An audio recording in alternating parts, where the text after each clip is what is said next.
समय एक दुकानदार अपनी दुकान बंद ही कर रहा था कि एक कुत्ता दुकान में आया। उसके मुंह में एक थैली थी जिसमें सामान की लिस्ट और पैसे थे। दुकानदार ने पैसे लेकर सामान उस थैली में भर दिया। कुत्ते ने थैली मुंह में उठा ली और चला गया। दुकानदार आश्चर्यचकित होकर कुत्ते के पीछे पीछे गया, ये देखने की इतने समझदार कुत्ते का मालिक कौन है। कुत्ता बस स्टॉप पर खड़ा रहा। थोड़ी देर बाद एक बस आई जिसमें चढ़ गया। कंडक्टर के पास आते ही अपनी गर्दन आगे कर दी। उसके गले के बैग में पैसे और उसका पता भी था। कंडक्टर ने पैसे लेकर टिकट कुत्ते के गले के बैग में रख दिया। अपना स्टॉप आते ही कुत्ता आगे के दरवाजे पे चला गया और पूंछ हिलाकर कंडक्टर को इशारा कर दिया। बस के रुकते ही उतरकर चल दिया। दुकानदार भी पीछे पीछे चल रहा था। कुत्ते ने घर का दरवाजा अपने पैरों से 2-3 बार खटखटाया। अंदर से उसका मालिक आया और लाठी से उसकी पिटाई कर दी। दुकानदार ने मालिक से इसका कारण पूछा। मालिक बोला, साले ने मेरी नींद खराब कर दी, चाबी साथ लेके नहीं जा सकता था गधा। पुराने जमाने की बात है। किसी गांव में एक सेठ रहता था। उसका नाम था नाथालाल सेठ। वो जब भी गांव के बाजार से निकलता था तब लोग उसे नमस्ते या सलाम करते थे। वो उसके जवाब में मुस्कुराकर अपना सिर हिला देता था और बहुत धीरे से बोलता था कि घर जाकर बोल दूंगा। एक बार किसी परिचित व्यक्ति ने सेठ को ये बोलते हुए सुन लिया तो उसने कुतूहलवश सेठ को पूछ लिया कि सेठ जी, आप ऐसा क्यों बोलते हो कि घर जाकर बोल दूंगा। तब सेठ ने उस व्यक्ति को कहा, मैं पहले धनवान नहीं था, उस समय लोग मुझे नाथू कहकर बुलाते थे और आज के समय में धनवान हूँ तो लोग मुझे नाथालाल सेठ कहकर बुलाते हैं। ये इज्जत मुझे नहीं धन को दे रहे हैं, इसलिए मैं रोज घर जाकर तिजोरी खोलकर लक्ष्मी जी धन को ये बता देता हूँ कि आज तुमको कितने लोगों ने नमस्ते या सलाम किया। इससे मेरे मन में अभिमान या गलतफहमी नहीं आती कि लोग मुझे मान या इज्जत दे रहे हैं। इज्जत सिर्फ पैसे की है, इंसान की नहीं। एक व्यापारी था। वो ट्रक में चावल के बोरे ले जा रहा था। एक बोरा खिसक कर गिर गया।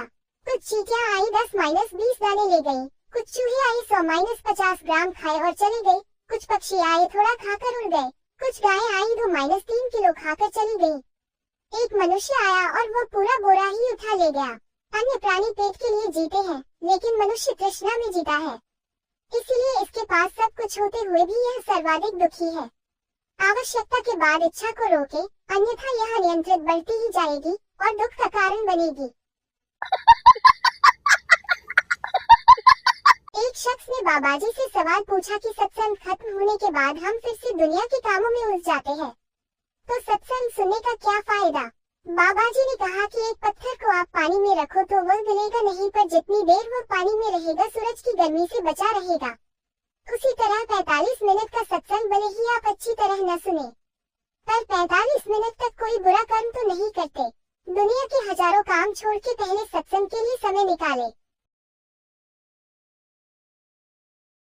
पप्पू, पिछले हफ्ते मेरी और मेरी गर्लफ्रेंड की लड़ाई हो गई और फिर हम अलग हो गए। गोलू, फिर पप्पू, उसने मुझे चिढ़ाने के लिए अपने नए बॉयफ्रेंड के साथ फोटो खींचवा कर मुझे भेज दी। गोलू, ओह ये तो बहुत बुरा किया उसने। पप्पू, तो मैं भी कौन सा कम हूँ, उसकी वही फोटो उसके बाप को भेज दी। कमीनी बहुत पिटी, तब अपने कलेजे में ठंडक आई।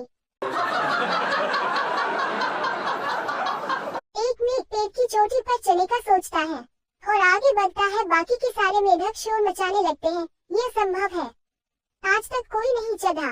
ये असंभव है, नहीं चढ़ पाओगे। मगर मेढक आखिर पेड़ की चोटी पर पहुंच ही जाता है।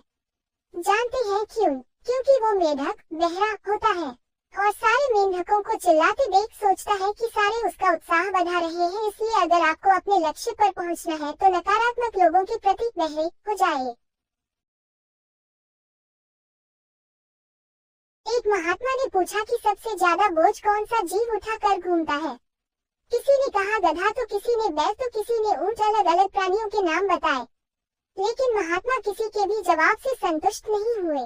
महात्मा ने हंसकर कहा, गधे, बैल और ऊंट के ऊपर हम एक मंजिल तक बोझ रखकर उतार देते हैं, लेकिन इंसान अपने मन के ऊपर मरते दम तक विचारों का बोझ लेकर घूमता है। किसी ने बुरा किया है उसे न भूलने का बोझ, आने वाले कल का बोझ, अपने के पापों का बोझ, इस तरह कई प्रकार के बोझ लेकर इंसान जीता है।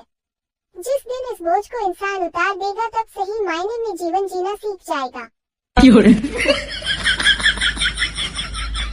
अमेरिकन्स ने हजारों बिलियन डॉलर्स खर्च करके शनि मंगल जैसे ग्रहों का पता किया और हमारे यहाँ पंडित जी 501 रुपए लेकर ग्रहों की दिशा ही बदल देते हैं।